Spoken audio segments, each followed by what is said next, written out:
You're done. You're done. This is 100% you. I have one goal. I think you need more sidechain on that top bass. Oh, wow.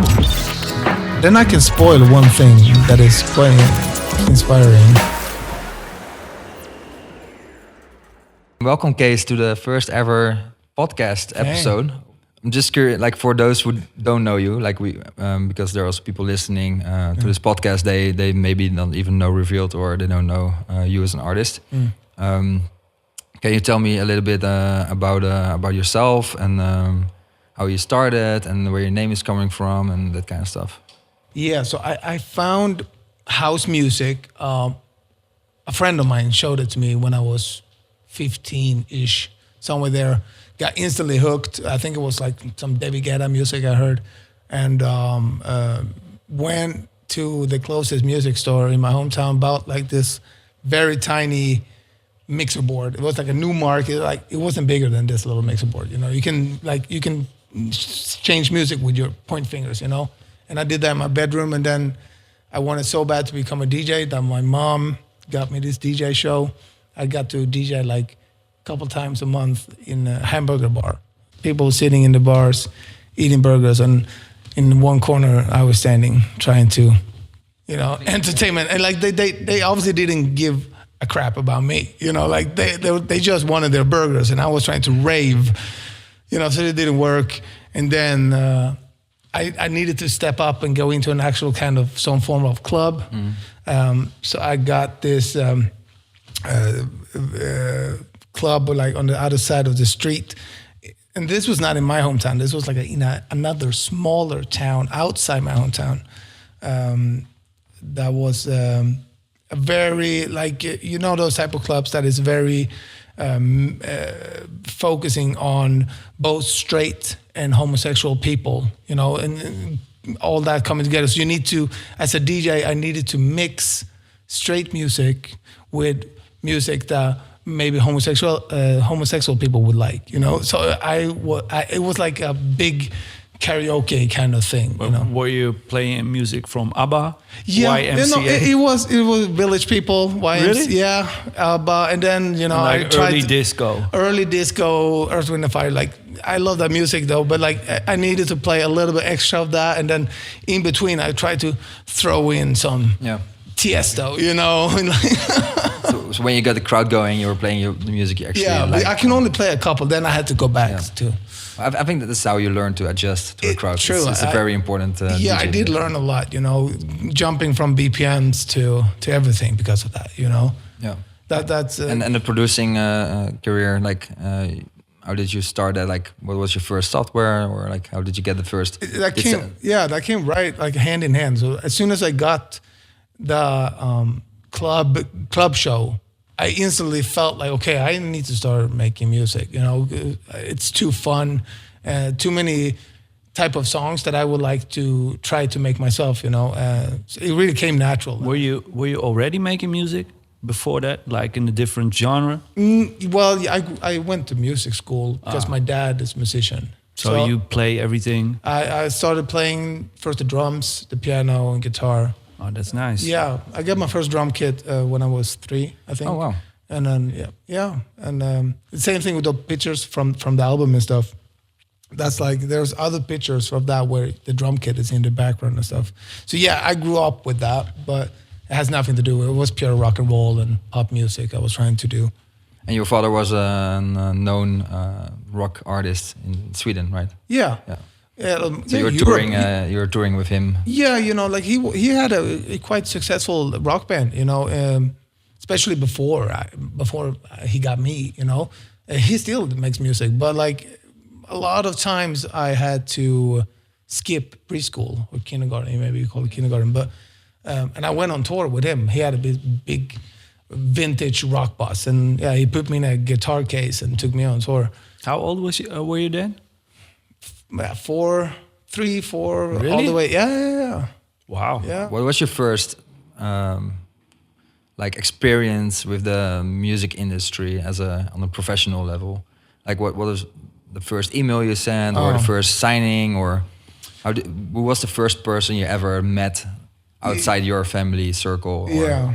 So before I created the name Kaaze, I went by my real name, Mick Hasselholt, as a DJ. I tried to take my career to the next level. I've been producing for a couple of years. I remember I was like, I'm going to move up to Stockholm, try to do connections, try to get something, and I knew that I wasn't going to be able to afford it. It's crazy expensive in Stockholm compared to my hometown. But I did move up. I got a Sony Music contract. Oh, really? Yeah. Oh. Yeah, I was signed to Sony Music. What age? What age was it? So I was 20. Oh. Around 20. Yeah, 20. I was. You're making like dance music. Yeah, right? it was dance music. Yeah, it was. This was by your real name, Yeah, by Mick Hasselholt. so we can look that up. Yes, the songs are still on Spotify, but I wouldn't suggest listening to them. How do they compare to what you're doing now? Well, to be fair, like maybe some of them you can hear maybe something similar, if we're gonna be honest, but obviously the quality is not there, especially like kids today compared to when I was a kid is you had so much less tools to work with back then. You had to learn everything yourself, and obviously the quality, and like if you had a good beat, that was a lot of times enough. But now you need the quality, you need the technical things, and so kids are learning way faster than I did, But anyway, I was signed to Sony. I had a couple releases there, and it ended up not working out based on money. I couldn't afford living in Stockholm. And then when I felt like everything was like, what am I gonna do? Like, am I back to square one? I got an email from Tiesto. So that was my first kind of real happening in my career. What year was this? I would say I got in touch with him between 2012 and 2013, Okay. somewhere there. It was let's say EDM was about to blow up. Yeah, it was right there. It was 13, really, and that I remember I was stressing so much about it because it was blowing up so much. I remember Avicii had his levels then, and so it was like really, and I was like, I want to be on that wave, Yeah. And then I managed to make a song with Tiesto. He invited me to Vegas, where I met my wife later, and that was that was the. And not a lot of people know this, but you actually have a song in Vegas. Yeah. A Bellagio fountain. Yeah. So that's pretty cool because there are like so many people going there. Yeah, each year, it's absolutely crazy. First, I didn't really realize what it was, but like then I went and I bumped into that. I lived in Vegas, and when I met my wife, and every time I went by Bellagio fountain, all of a sudden like I could get like just lucky, and boom, my song comes on with this big fountain, and it's just explosions, and it's like that's my song, and like It's my song. Yeah, and then random people like tourists. it's an absolutely insane feeling, and then especially if you think about it, like I said, like nothing had happened ever in my career before that. I had a hamburger bar, and a metrosexual nightclub that I play YMCA at. That was like my experience, So for me to go from that to something like that, To having your own fountain. absolutely insane. Yeah. Then sure, it was many years in between. My road is very long. I've been producing for 16 years now. It's absolutely insane. But like that was, even though it took a long time for me, like to look back, it's absolutely insane. And it's still being played in Bellagio. What was the highlight, like other highlights after that? Like how was your, like, if you go through all the years, 2013, 14, 15? Well, yeah, the highlight then was the song I made with Tiesto called Rocky. Was on his album. So that was the highlight of that time. After that, I had another moment. I took a step back. Was trying to figure shit out, and You also between the countries, like between countries, home in Sweden, struggling with having your girlfriend on the other side of the country while you're in Europe. At the same time, you're trying to focusing on your number one thing in life, music. It's really hard. I started to become adult. I started to learn how to be responsible about shit, and then my next step there was actually kind of like my real save. Like that was the moment that created me. 2015 was when Hardwell contacted me after Yeah. there, because I was really lost at that time. Tell me about that, because we have a song on my phone to play. Like it's the first demo we signed. Tell me about how that process went. It was on Twitter. It was Twitter, yeah. So yeah, as I said, I was back in Sweden. I had no contacts, at that moment, and so all I could do was just make music for myself. That was all I could do. And then one day, Hardwell, I see a notification on my phone. Hardwell started following you on Twitter, and I was like, nah, that can't be the real Hardwell. It must be some. I must have left no notifications on some fan page, But it was Hardwell started following you, and obviously I was already following him. So I had a direct message at the same time, and he wrote something like, "Hey, dude, can you send me your Chemical Brothers bootleg? I would love to play it." And I just made that bootleg for myself. I put it on SoundCloud like a teaser, because I was afraid to upload it for free or something. Yeah. And somehow he found that one. And I actually remember that he told me. Oh, really? In a meeting, like, this guy is making great music. We have to keep an eye on him. Oh, that's sick. And let's reach out to him. And so I went through my emails. And to see what the first ever email was from you. No way you found it. I found the email, but actually there was also another track you sent before the demo of the week, and called Haven. We actually didn't sign it. So Heaven. Heaven, sorry. Yeah, you sent the track to us for, hey, it can be great on the ADE sampler, but we actually didn't sign it. Oh, really? I found out later. So that was my first email from you. And the second track you sent to us was Karma. Yeah. And we put it on Hardwell on Air. It's demo of the week. Right. And then you sent us to, was 2015, September 6th. Thank you so much, guys, for putting Karma on Hardwell on Air. It means lots to me. P.S. If Robert says my name before the track or something, tell him that my name pronounced Kaaze and almost like a case, if he doesn't already know. And then you're speaking about the release after that, Magi. I was sending you artwork for approval. So this is a complete copy of what I wrote you in the mail. Oh wow, that's crazy. This is copy paste. Oh, it is. Yeah. Oh wow. Okay. And the funny part is he actually pronounced your name wrong. He did, right? Because I remember that.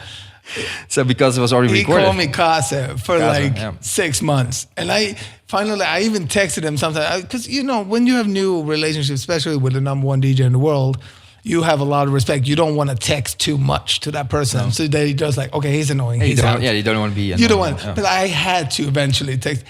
Please stop Seriously, calling me Kaaze, And I know that's not far away from what that means in Dutch, and that's cheese, right? Yes, Kaaze. Cheesy, Kaaze, cheese. Eventually he got it, but yeah, everyone will pronounce your name like it's Kaaze. It's not Kaaze. It's Kaaze. Yeah, Kaaze. In the end, my wife told me, that I shouldn't worry too much about it in the beginning, because it happens to a lot of artists. Yeah. Even pop stars, and not just DJs. It takes a couple years to realize how to. Sometimes I speak about you to some other people, managers, and then they're like, "Yeah, we're working with Kaaze," and then they're like, "Oh yeah," and they're like, "You know Kaaze? Kaaze? Oh yeah, Kaaze." Yeah, right. But that's just how it is with names, especially if you spell it in a personal way. I could have spelled it Case, like a suitcase. And then people would understand it said case, but then you have just a word, so that's the choice you do. But how did you came up with the name? Okay, that's a funny story actually, because I was waiting for that. Yeah, when I got to know Tiesto at the first time back in Stockholm, he couldn't pronounce my last name, Castenholt. Yeah, Castenholt or Castenholt, whatever. But like it was too hard for him. I don't know. It's not difficult. I mean, to be honest, it's even close to Dutch. I was just about to say it, right? It's quite similar. Yeah. Like put van in between, Mick van Castenholt, and then boom, you have it. But somehow maybe it didn't click for him. Like it wouldn't register. I don't know. So he suggested, hey, well, have you thought about changing your name? And I did have that in mind the whole time, because I saw these DJs, Avicii, Alesso, Axwell, they all had these artist names, and then here I am with my personal name, even though it's a unique name, but still. So I started like brainstorming, Yeah, maybe I should. Maybe I should change it. Then you're eating cheese. Right. I trust Dutch me. It took me cheese. years when I found out that Kaaze or Kaaze, as you guys say it, means cheese. That took me. Okay, yeah. I gotta tell you how I found out about that. But anyway, so I wrote down like names, all types. All I wanted it to spell K-A-S. If one word, but I wanted to start with K-A-S because I looked it up. And at that time, there was not many DJs starting on K. And then one of the names were Kaaze. And I just changed the letters a little bit, and I kept that. But the reason how I came up that it meant cheese in Dutch was one time I got supported by a song on Nico Romero's radio, and he says in the podcast in his radio episode, he said, "Yeah, this is a guy from Sweden called Kaaze, or as we call it in Dutch, Kaaze, which means cheese, haha." And he drops my song. And I was like, dude, with all due respect, I don't know you, but like you just pulled a big diss on me on live radio. But thanks for supporting it, though. It's a nice fun fact. But it's funny that Tiesto couldn't pronounce it, and now all these people can't pronounce your new name. Yeah, it doesn't matter what I do, right? I'm doomed either way. Just stick with it. Yeah, it's fine now. Now I actually noticed, even though, because I've seen I get video messages from fans and stuff. They have been saying wrong all the time as well. But the majority now is actually starting to say they pronounce it correctly. Well, it's good that you changed it in the beginning of your career. Otherwise, it's a bit tougher, in building your brand. And if you change it after a few years, then you have to start again. Yeah. And, build up your I need to wait till I'm Puff Daddy so I can change to P Diddy. You know how he did, but you need to be on that level, I think, to be able to change your name. Yeah, then it doesn't matter. No. Then you can change whatever. Let's listen real quick to the first track, Karma. So anything you want to say about this track? Well, to be really honest, I think I kind of like this song still, It's not the same quality as today, but that's how it is. But I think the idea is great. The melody is beautiful. And I remember it like yesterday with the song. So. Where were you when you listened to the podcast? Was it live or afterwards, or how did you? I think I'm pretty sure I tuned in to see it, to see my name say Demo of the Week. Demo of the Week was a special thing. Yeah. It was like a big thing back then. Were you in the chat back then, or no? On this, or maybe we didn't have that feature. No, you had, but I got it right after this. Oh, yeah. I got the first time. You can really hear your style already, 2015. Yeah, a little bit, right? It's really, really you can hear your signature sound. The thing is, a lot of fans have always, pointed out or asked about how I create my signature sound. But the signature sound is this sound is not what I'm using. The key to a signature sound can be how you make a melody. Yeah. I create my melody in a certain structure, and then I can use any sound. But it's gonna come out sounding like me because I write my melodies the same way, Your signature sound is your long melody. Yeah, how I make the melodies. It's not like the sounds, because a lot of times I see people say, "Oh, but this sounds exactly like that song." That sound sounds exactly like another song sound, blah blah blah. And I go, no. I'm using completely different sounds, but the melodies build and made the same way. Yeah, that's sometimes the trick to make something as a personal and your own little niche. It's just how you make it. Yeah, Yeah, I think you're really conscious about that. That's really what differentiates you from other producers. You're really thinking about what you want and how you want to approach a song, instead of just randomly playing melodies and stuff. Well, it's also when I make a song, it's I look at it as pictures. I have a vision. That's why I love to make music videos for my own stuff, because if I make a music video for one of my songs myself, that is the vision I have when I made the song. Those are the pictures that popped in my head, and I go based on that. And I don't think a lot of people know actually that you're actually making your own music videos. That's kind of crazy. No, but he's all the way involved with everything concerning your music. So the whole branding, the look, the feel, the songs, the way you went with Dream Child, the rock approach is something different.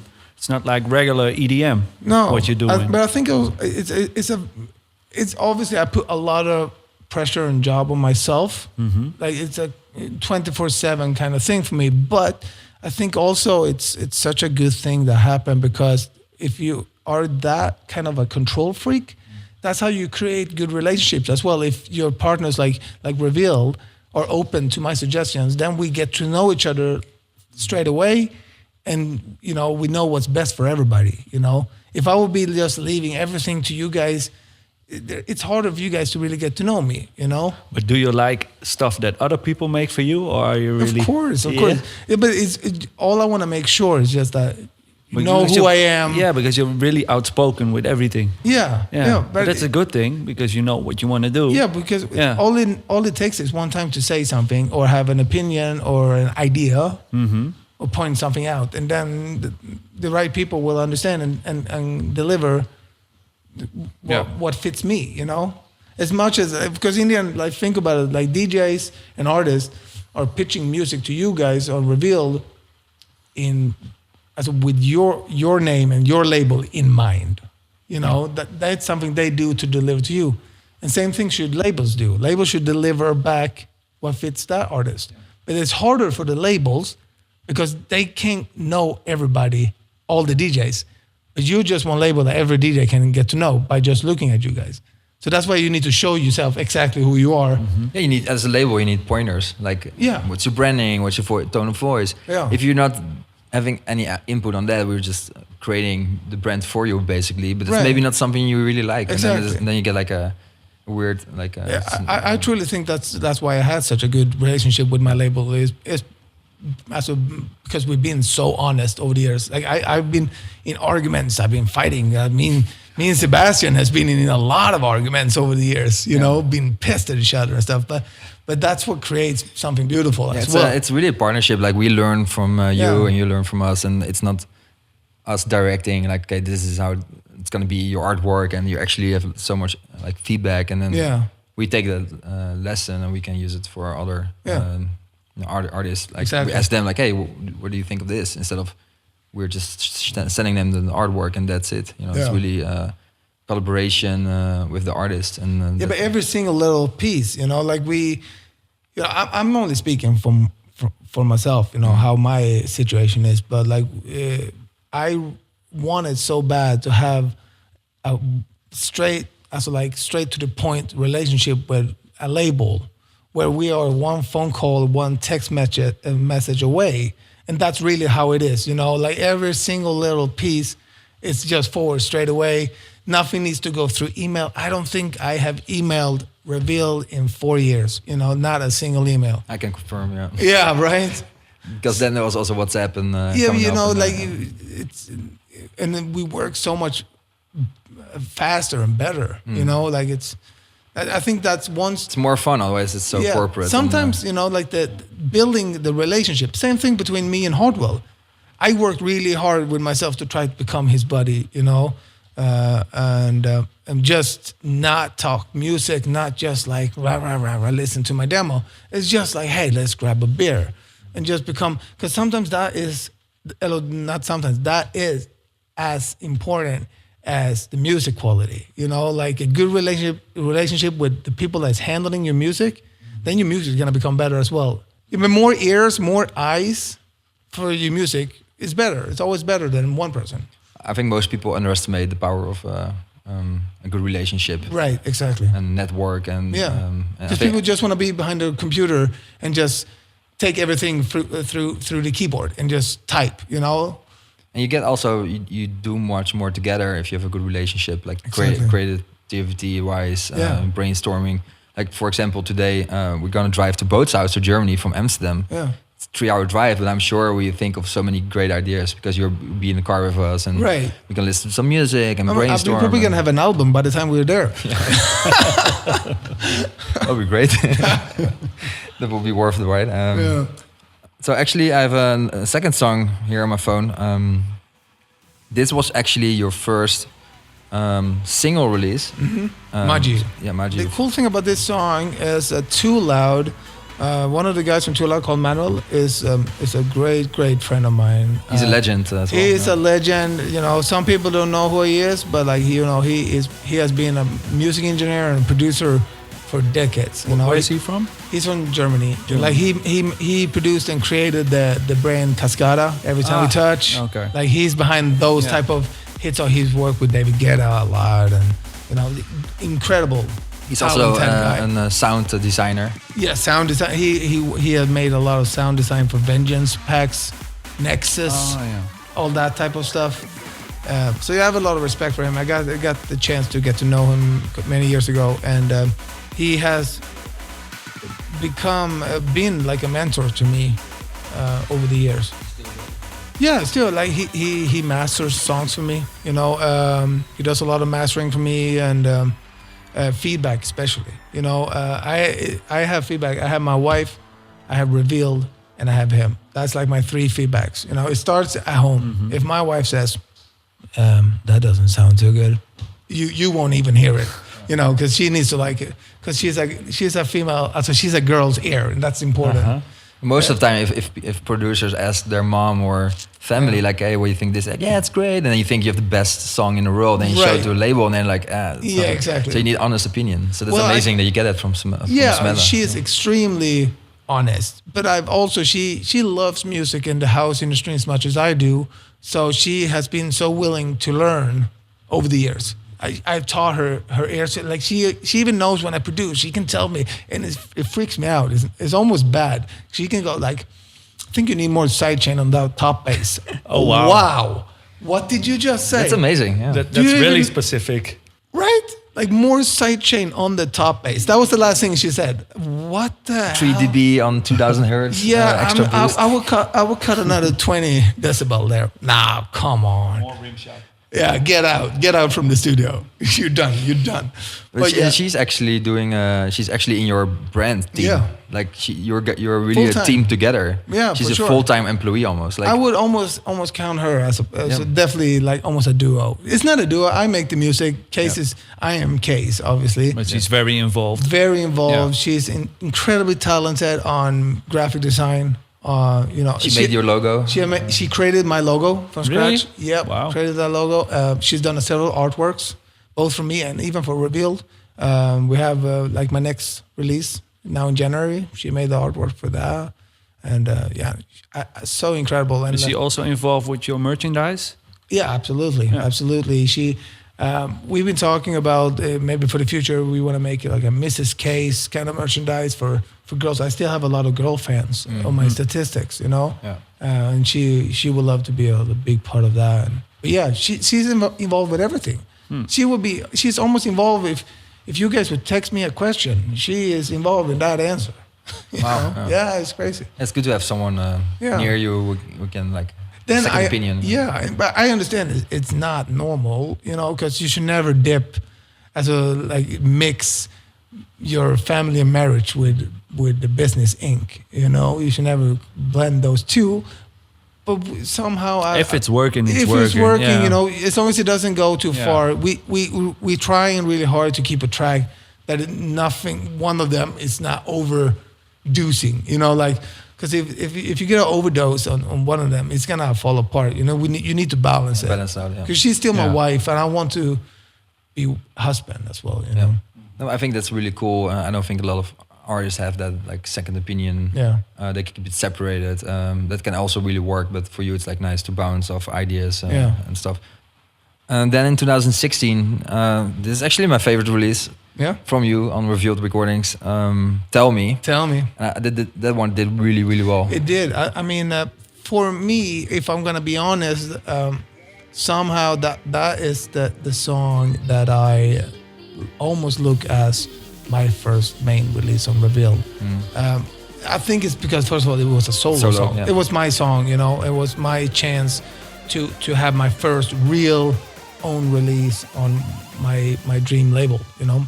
And I was so blessed and so happy that somehow it took off as a completely unknown DJ, you know. And I think it has almost 5 million streams now. Video did really well. And the video was homemade with a GoPro. I remember receiving the video. We were like, "Wow, this is so creative!" Yeah, like, thank you. It's it was also before Instagram was really big, it was a little bit and it was great to see the point of view, like like the rawness. And it was like it represented the songs, I think, pretty good, like the vibe of it. And did really well as well. On BPM was added on some big stations and streams. I remember something. If I correct me if I'm wrong, but like there was like this UK radio who used it as like some form of introduction on their radio or something. I don't know, Kiss or something, Kiss FM. Yeah, I don't know. It was something super big for being at that time, you know. I don't know. That was different. Like we could bring songs to the radio, songs like this to the radio, and they would actually play it. Yeah, exactly. Because that was just like really like normal. Yeah. And now it's different style, we hear on radio. Right. But this was actually something we brought to the radio and did really well.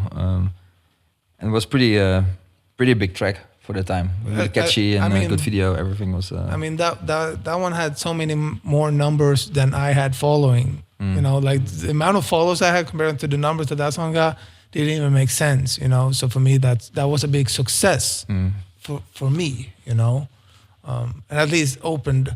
That was like because in the end the difference between now and then was that you know all the labels are as today, but it's extremely busy. As a competition, everything is big. There's massive EDM is up there, and you get that one chance. You know, now you can still work and hard and prove yourself to everybody.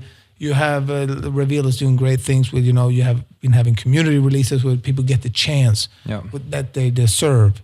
But back then, you got your chance. You know. So for me, that I'm so blessed that song did well because obviously I won some luck, some trust from you guys. You know. How did that impacted your career when this song took off? Well, did you see like a change in your bookings, everything? No, I didn't have any shows back then. I had no management, no agency, nothing. You were holding off shows for a long time. Yeah. It was first of all, I didn't get any offers. You know, like there was no one contacted me. I tried to reach out to a lot of agencies, nothing. Everybody turned me down, and I didn't get anything either. So I just decided, like I'm gonna probably focus on the music. I'm gonna focus on the music and try to prove and show who I am. And then once I get maybe an agency or something, I can get some great shows, for what I've done over the years. What was the turning point you got in booking requests and agent and manager and what was the moment? The time of the year? Yeah, which release was like? Okay, I think We Are Legends for sure. Yeah, We Are Legends with Hardwell. I had a lot of great songs before We Are Legends. We have released several songs, and I think we had my first showcase EP. But We Are Legends got so hyped, and we waited. No, I'm not going to include myself in waited because I didn't want to wait. But it took over years to release the song, and it's because there's a lot of people involved, a lot of music. Triplet also did very well. Triplet also was a big turning point. It was played at Ultra. So the reaction of Triplet Ultra was probably one of the craziest things I've seen. I remember you were texting me while you were there. Hey, are you seeing this? Yeah. The whole crowd just it was crazy. Yeah, absolutely insane. Triplet and We Are Legends. And it was used. The Triplet was used in the EDC end show, and then a lot of people like partners of us reaching out to us what. I found out this is the song. It's with you. Can I license it? What is this song? I it's so forgot catchy. about that. And that was actually really crazy because I was at EDC with Hardwell, watching. You were actually there. I was there behind the stage when Hardwell was about to go up on the main stage to play. We were talking about him playing Triplet, and while we were waiting, all we knew was that there's gonna be some firework in between. Who's ever playing and Hardwell, right? So we're just gonna watch that for 2 minutes and then you go up. And while we're there, you're like, what the? I was like, what the hell? I was like, oh, is that your set? He goes, no, I think they're playing it somehow. Yeah. This was the instrumental mix. Yeah. Because you always had the vision to do a vocal version. Yeah, I had the I still hear a vocal on this. Yeah, the melody is made like a vocal, like some big stadium song. Yeah. Well, I do that a lot. You know, I a lot of times when I make a melody, I try to make it so you can sing along to it. Yeah. If it's easy to sing along to, then it's a catchy melody. You know, if it's too high or too low, it's hard. Yeah. I think that's a really good rule of thumb. This was the instrumental mix.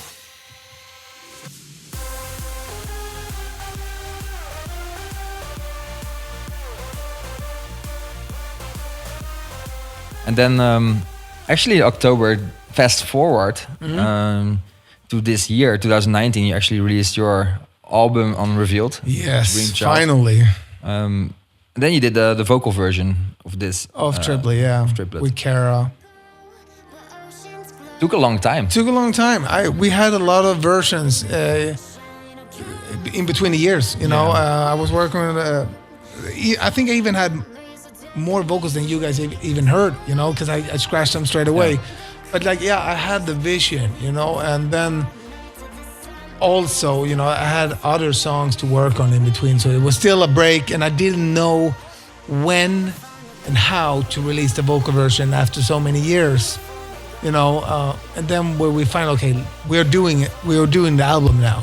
And we were felt like it was the right time. Yeah, we were like, oh, are you sure? It's been a while. Why would you release? That doesn't make a lot of sense. And then this version came. Like, okay, this is a good song. And it fit the album, you know.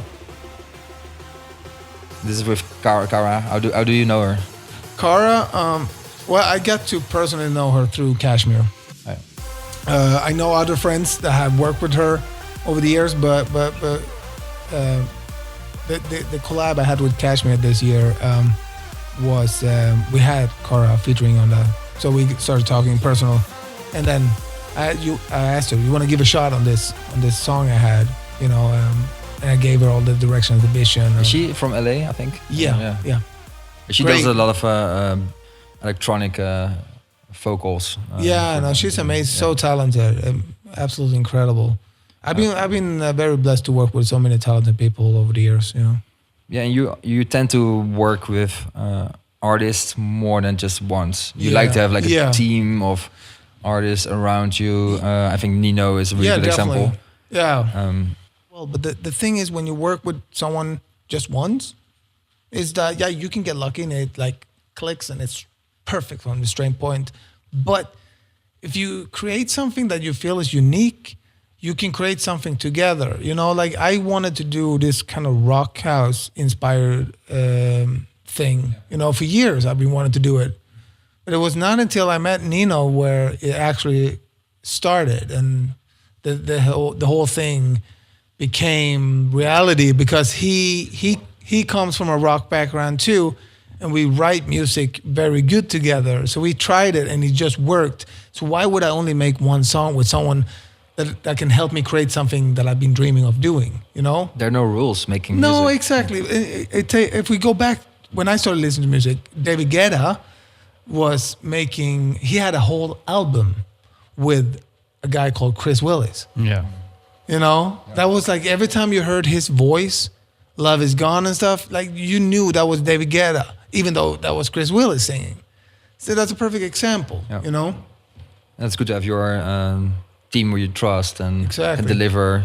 Yeah. What's your own personal favorite track? Hard one.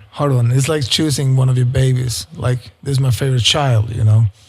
What was the most interesting project to work on, or most challenging? Well, I must say, I'm extremely proud and happy of songs like "My Favorite Enemy," "Up in Smoke." I think "Cheer Me Up" is a great song, because those were the first songs that on the album that was like, these are meant for rock, you know. And, I would say my favorite. Every time I hear this song, it's like something wakes up inside of me. Let's listen to it for a few seconds, so people have a clear idea what a rock is. Do you need another fix? Who can mess you up like this? 'Cause I got the perfect person for you.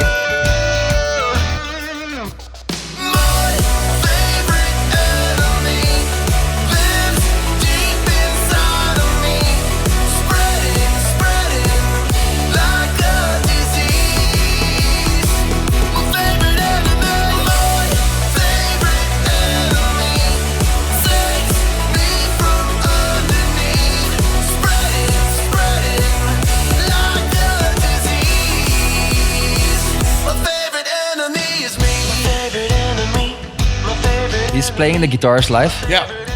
Wow. All the instruments are real recorded in this song, which is what gives it another Edge, yeah. life. I think know? you can always, most of the time, you can hear if it's in VST. There's always something you can pinpoint. Course. Like this is really nice, but it's not just. Yeah, of course. the same thing. It's also what you like. All the sounds that you hear between the notes and the chords. Like you can hear his fingers touching things. You know, it's another thing. But yeah, that song. You know, even now when we hear it now, like it's something that wakes up inside of me. I just think Nino first of all did an incredible job on writing. You know, I had the vision, I had the phrases, I had the title for this song, my whole thing. And that's the thing with Nino and me, why I like to work with people more than once, because he understood, he got the picture. Okay, now I get how Mick thinks. You know, like he gives me all these titles and the phrases, my favorite enemy, blah, blah. He understands the vision. And then he puts it together, you know.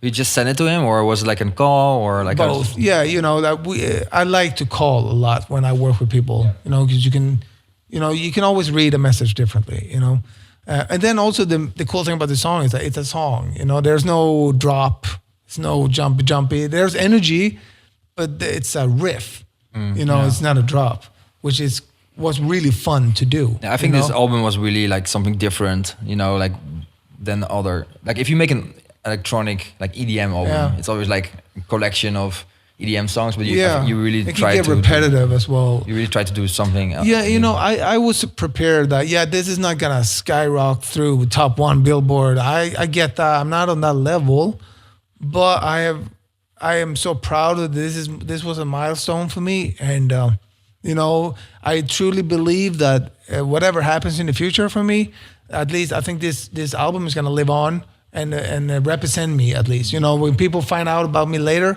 they can go back and listen to a high quality album. That was my only goal. Yeah, because this is 100% you. Yeah. It's not something diluted or something. It's just your vision. Right. Yeah, so it's pure. It's gonna stay forever. Yeah, and I think I'm always gonna be proud of the album. You know, because a lot of times you can stop, you can end being proud of things because you think it sounds crap. You know, after a couple years, but. I know I'm gonna be very proud of this album, even though the sound is gonna change or something, you know. This is actually also featured on an album. I think it's my biggest, almost your biggest release. Well, it's my biggest solo release. I would say. Biggest solo release. Yeah. And this song is doing really well. People love this. Like they add it to the library. They keep on listening to it. Like even I think it's already out for a long time. I think it's up at 13 million almost now. What is it? And that's only on Spotify. Yeah, it's only on Spotify. You know, I don't know. Like this was my first cover of a song. Never done a cover before. Almost to be really honest, I found it quite cheesy to do a cover, especially as a DJ compared to like rock bands and stuff. But then I did it anyway.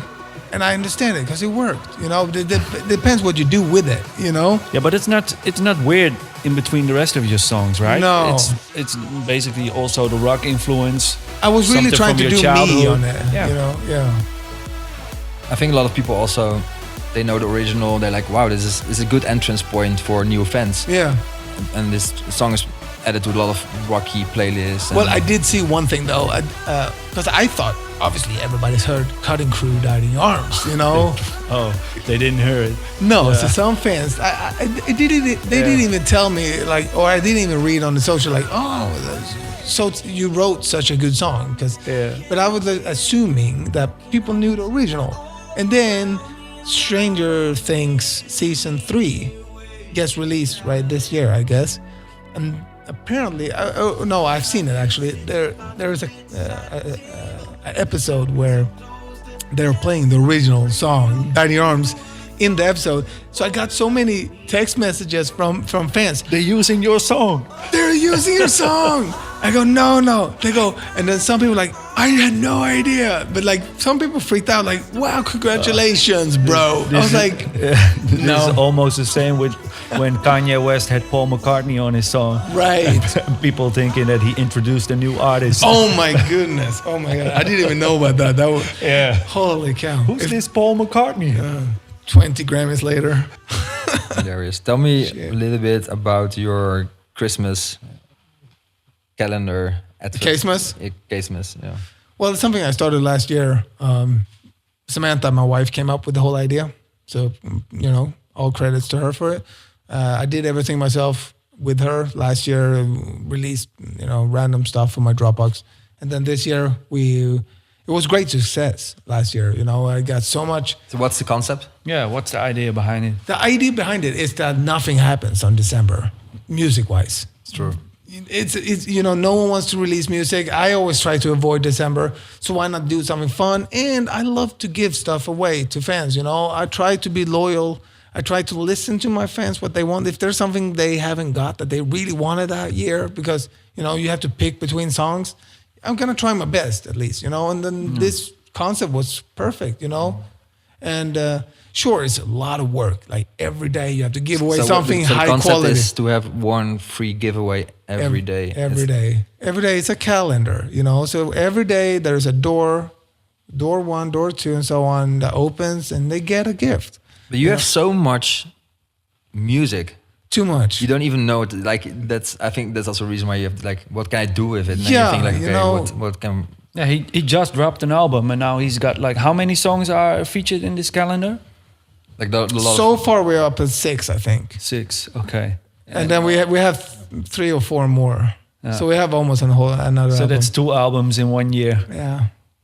That's But- crazy. How do you get so productive? The thing is, it's very important that you listen to yourself, so you don't do quantity over quality. It's still very important that each song or each product you make is what you want to do. But since I had so much years of not DJing, I only made music, so I came up with a routine that works for me, and I work really fast. Once I know what I want, I go in and I do it, and I don't overwork things. I don't believe in that. I don't believe in putting too much work. I've seen a lot of artists that destroys their music by never being satisfied. Yeah. So I move on all the time, but I try to always finish a song. If I start on something, it needs to be done. Yeah, I think that's problem number 1 for a whole lot of artists. That they don't know when a track is finished. Exactly. Yeah. And then sometimes they just make half of it, and they're just sitting, tweaking on one part of the song. I try to wrap it up, and then I can go back and tweak it later. Most producers are bored with the process, finishing a song. Yeah. But that's actually how you learn to make music, because the last 5% is really hard. Yeah. To make it really good, and But it's so much easier to do it once you have a full picture. Yeah. That's what people don't understand. Like you have a break, you have a build-up, and you have the first drop, and then you have the picture, right? And then you start tweaking that part. But if you have the whole project from intro to outro, your brain is gonna say, okay, you have the full picture, and then you can start, tweaking, polishing, like you're painting, make it prettier. Yeah. That's how I think, at least, and I think that's why I can work faster. I get bored. What else am I gonna do? Yeah. Well, everybody gets bored, but you don't start to question everything. I think that's the process. When people get bored, they start to question all those, how does this hi-hat sound? How does this kick sound? Because it doesn't matter, It doesn't matter if your hi-hat is 2 decibel too high. Who cares? Nobody's going to the store or to Spotify and they're going to complain to you. No. I really hate the song because your hi-hat is like 1 dB up. If you get that comment on your music, that's another producer being a hater. Who gives a rat ass? If you take Avicii, for example, God bless his soul, but a lot of his music wasn't the best mixed music out there. But his idea idea and his songs were the most brilliant things on the planet. Yeah. But like I can name drop at least 100 other DJs who are technically way more skilled mixing wise than he is. But the ideas and the concepts he had, no one take away. No one can take that away from him. A lot of people can learn mastering and producing, but actually making songs and have the ear for a good. That's a total different story. It's a different game. Like not a lot of people can do that. Exactly. And it's really hard. I think that's the core of making a good song. Is for sure. The idea and the melodies and the mastering. You can get help with that. Like even I do that. I can do my own mastering, but I prefer someone else mastering my music, because then you get a second ear, a second opinion. It's no problem. That's just mastering. You still made it yourself, you know. I think it's a number one question we get on daily base on Revealed. It's like, well, the song is not mastered. Do you guys sign a release if it's unmastered? And will you accept it? Like, we don't. Of course, we listen to the production, but if we believe in the song, we will give feedback, work on the production with you. We know a lot of mastering people. Yeah, exactly. If this song is good, then it's a good song. Like, don't worry. Like, of course, you need to learn the basics and have a good production. Yeah, but you guys are not gonna sit, you know, in your meetings. Correct me if I'm wrong, and listen. Like, that kick is way too low. You're gonna first you're gonna listen to the idea, and then you go, okay, yeah, but there's some work that needs to be done. Yeah, that's the like process. great idea. You know? Like, we now moved offices, so now we have a studio. Yeah. We are looking into the studio now. So now they're doomed. No, but before that, we couldn't even listen to the mastering in a proper way. It's a second phase. Like, the process starts when you sign a song on the idea, melody, and etc. Then you go into the nitty gritty. Then you go listen to the mastering and how can we make this a really good product? Because we really, especially with Hardwell, for him, mastering is really important. Yeah. Because for us, it's like a differentiator, like how we can be different than other labels because of the quality. Yeah. But it will never be a deal breaker. Like, if it's a good song, we will work with you, with the artist. We know mastering people. You don't have to do it yourself. Actually, our Martijn at Revealed, he does a lot of mastering himself at the Actually, office. also mixing if needed. Yeah, full mixing, so stem mastering. So we do that in-house even. And if it's a really hard problem to fix, then we have external. Then I can spoil one thing that is quite inspiring, and that proves that, you know, you don't need to focus too much on the mixing mastering. The first song, Demo of the Week, Karma, that we heard, it's not mastered. No, it's just I just clipped it with a gain. Yeah, but we had a great master compressor for the radio show. So that's okay. You give me that one. Okay, no, but it wasn't. Because I couldn't afford back then to pay anyone for mastering. Plan. How do you see 2020? Because we set a lot of goals for 2019. We sometimes we speak on the phone like, we need, our goal for this year is to have this amount of streams or 1.5 million monthly listeners or this amount of fans or bookings or branding or social media, whatever. What do you vision for 2020? Is it like something you really want to do or work with someone? Yeah. Well, so for this year, 2020. I have one goal, and I can say it's less about statistics for 2020. One goal I have for myself is I want to make a lot of genres this year. I've showed you guys already some new music that is a slight different from what people are used to hear. I want to make my type of music as well, but I want to be all over the place. I want to have fun. You know, I think for me, 2020 is about have fun and not think too much about politician and statistics. Because I think I need to go back to that, because that's when good things are happening, is when you don't stress and think too much. When you don't look to others too much. I let you. It's better sometimes to let the label and the team do that for you, because that's your job and that's what you guys are good at. You're good at that. I'm gonna work really hard with myself to go back to the really creative part of me. Even though I felt very creative with my album, inside of myself, there's more of a creative thing I need to get out. We forgot to mention this. We have the album on vinyl. Yeah. I think it would be a good idea to give it away as well. Oh yeah, we should definitely. So do you think you can think of a contest or a contest? What can people do to win this vinyl? Well, once we upload this, are we talking video or audio wise? Because it's easier if we do this video wise. Yeah, you can show it to the camera over there. There's one over there. We got it here. We got it over here as well. So he's now showing, for those who are listening on the podcast, he's now showing the vinyl to the camera. Showing the vinyl. The thing is, if we do some form of video content, we can do everything from leaving. I think we should leave everyone's favorite Kaaze song on a comment and why it's your favorite song. And I personally will pick the one I think has the best reason to what song they think is their favorite. That's cool. Yeah, let's do a hashtag revealed podcast, and then Hashtag what your reveal favorite song podcast, is. yeah. And then the question, the reason why that song is your favorite song. It doesn't need to be from the album. It can be any song that I've ever done, and why it's their favorite. And we'll also put some Kaaze merch with it. some Kaaze merch. I will sign this vinyl for you, personally, and give it to you. And it's a nice special vinyl because the color is also red instead of black. It's I am very happy with the quality of this vinyl. I think we all did such a great job on it. You know, especially as you said, when you pull out the actual vinyl, a see-through red vinyl. I think it's badass. Yeah. Absolutely. So happy with it. Yeah, so comment your favorite Kaaze song ever on Twitter or Instagram, hashtag revealed podcast. Exactly. And why? And then Kaaze will pick one winner, and then we will ship it. You get a free vinyl signed by me and a surprise merchandise. Anything else you want to say to your fans, or if a tip or whatever?